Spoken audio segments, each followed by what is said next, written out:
नमस्ते, आप देख रहे हैं कच्चा चिट्ठा। मैं हूं आपके साथ जसप्रीत कौर। डोनाल्ड ट्रंप का गजा शांति समझौता फंसता हुआ नजर आ रहा है। गजा पर इजरायल की लगातार बमबारी और हमास की एक नई शर्त ने ट्रंप को फंसा दिया है।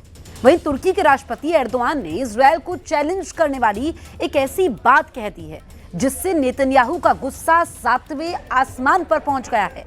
अगले 24 घंटे में गजा को लेकर बातचीत अब नए युद्ध की वजह बन सकती है।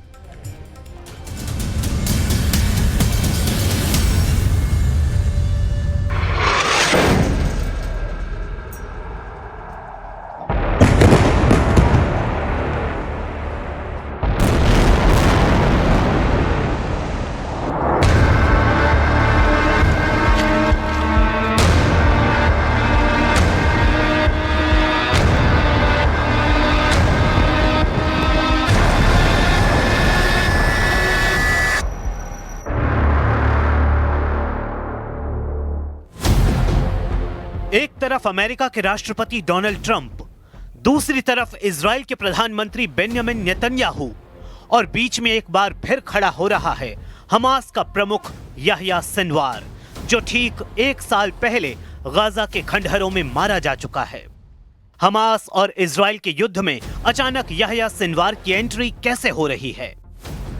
इस सवाल ने व्हाइट हाउस तक सबको बेचैन कर दिया है, क्योंकि जब गाजा में नेतन्याहू की भारी बमबारी जारी है और हर कोने पर इजराइल की सेना मौजूद है, बावजूद इसके गाजा को अब भी कंट्रोल कर रहा है हमास।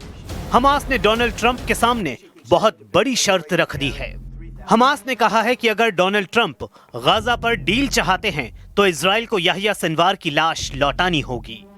याह्या सिनवार हमास का प्रमुख था और उसी ने 7 अक्टूबर 2023 को इजराइल पर हुए हमले का मास्टर प्लान तैयार किया था।